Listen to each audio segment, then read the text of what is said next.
Hello, Utsav. Welcome to the show. Thank you. Utsav, let's start with your company is into AI. Take us through what is your company into. Sure. At Shape, we are a fully managed AI data platform company. We help companies, provide the gold annotated training data sets for any kind of AI ML algorithms, building pipelines. We help them solve the most demanding AI challenges by providing the entire bouquet of services, right from data sourcing to data labeling, data annotation, data de-identification, all of that. And we have built our niche in conversational AI as well as healthcare AI. So, what segment or sectors are you concentrating or working towards? Basically, at Shape, we are industry agnostic, which means that we help any type of sectors, be it agri-tech, fintech, insurtech, health tech companies build any kind of AI/ML, pipelines by providing them the entire gold annotated training data sets. But if we talk about, specifically our focus areas or our strengths, so as to say, then I think conversational AI and healthcare AI are basically the two main, areas where we are focusing largely. Could you tell us about the conversational AI that you're talking about? Give us a little Sure. more color to that, or share more information about it. Sure. So conversational AI basically today, if you look at any communication, we are moving towards a less human interacted mode, so as to say, where the chatbots or the audio bots will is going to govern the next wave of communication, which is going to kind of bring the entire sector a very rapid transformation in all the sectors. So we are working towards building or helping company build voice based audio bots, chat bots, where we provide them the entire data sourcing, data annotation, data labeling, help them build their models. And that's where we are seeing a lot of tractions. A lot of companies want to go global, which means that they want to build products and services for a lot of different language and dialects. So that's where the entire multilingual data sets, or the language data sets as we call them, come into picture. So we also help them build that. So I think that being said, we are helping a lot of giants, maybe the Fortune 10 companies, build their conversational AI models today. So I think that's one focal area where we see a lot of traction, and we see that the world is moving towards voice as a medium. So you are over a decade-old company. How has been the your experience of the environment, business environment that was there about before COVID and now when you're going through this crisis? Yeah, I think it has been quite a huge difference, so as to say. I mean, before COVID, maybe the digital transformation was only a word that we used to kind of hear about. People were not so much keen on kind of going through that entire journey, or ready for that particular change. But I think COVID has made a huge difference in the approach of all the companies towards digital transformation, and that's one of the reasons why you see that a lot of tech is now kind of coming into play, where even the traditional companies who were just relying on service as a medium are now ready to leverage technology in any and every shape. So I think in that way, we are seeing a lot of tech enabled products or services which are coming into being. And that being said, artificial intelligence and machine learning is at the core of every company strategy today. And that's where we come into picture, where we actually help them to develop that entire backbone of the data ecosystem today that they are going to leverage to power any kind of AI/ML products or services. So that's a huge difference, and I think that's only for the good. So in the past, have you worked with startups? Yes, so I would say that we broadly divide our audience into three parts. Our clientele, if I had to say, is kind of distributed between three. One is startups. The second is maybe SME sector, and the third is large companies. And we are continuously working with startups as well. We serve SMEs as well. We work with big giants as well. Of course, the paradigm or the business models are very different. But we our motto is to help every company who is going to develop AI and ML at scale. By providing them this good annotated training data sets, because that is what is at the core of every AI ML development. So we are looking to support a lot of startups. We are working with a lot of startups, a lot of incubators as well, and very excited to kind of see the various initiatives which are coming up by a lot of startups. So every day we are discovering a lot of different use cases coming from different sectors. So I think that's going to be very interesting. How do you see the landscape changing or improving, especially for your segment or the sector you are working in, post-COVID and coming time with so much of push towards digitalization of the economy and also the services?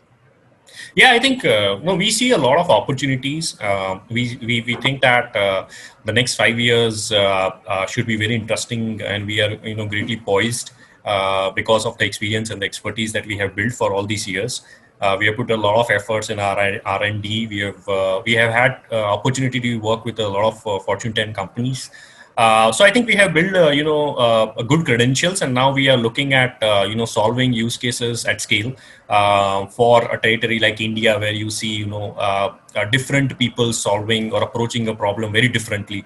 A AI ML problem for a manufacturing sector is very different from a service sector, and a lot of such different business models are coming up, which are very exciting. I think India is doing a fantastic job in bringing the next kind of wave of unicorns, so as to say. So I think we only see ourselves going, taking rapid strides from here. And absolutely, we are very excited to bring the new age technologies, as well as the customer passion that we have to support all the customers, and all the prospects that we would have. So, as a company, are you also experiencing a challenge with skilled workforce or talent, especially when it comes to emerging technologies? And if yes, how are you overcoming that? Yeah, I think to our knowledge, I think we are being misread. I talk about India specifically. We are being misread as not having the requisite skill set or technological expertise, so as to say. But I think if you look at the world around globally, not only US, but I would say if you look at countries like UK, or even if you go to remotest parts of Europe, you'll see a lot of tech is actually being exported from India to these companies, right? So I don't see that we are any less when it comes to skill set or when it comes to technical expertise. But yeah, I think within India there are scattered parts, where you have metro cities versus non-metro cities. So sometimes the availability becomes a challenge. But I think today a lot of gig economy is kind of coming up, which helps you a lot. Of course, people are now more than willing to travel and relocate. So I think that that makes life a little bit easier. And I think the particular industry that we are into is actually going to be like industry 4.0 kind of a revolution, where people would be now focused on creating their entire new skill set for supporting these kind of jobs, or coming into these kind of labor force and workforce, because this is number one, going to give them a long-term net in terms of their career planning. Secondly, is going to empower them to do something which is going to stay here for a long period of time, which is working in the field of AI ML. And third is, of course, they are to be they will be reaping the benefits of a lot of good initiatives which are coming up from the government, from the industries, world across. So I think this is where we would see a large paradigm shift even in terms of the skill set, where people are now willing to kind of learn new skills and kind of re-engineer their talent, and also more work towards a more focused kind of environment. So in the industry 4.0, as you call it, work from home, how critical will that be in the new Industry 4.0?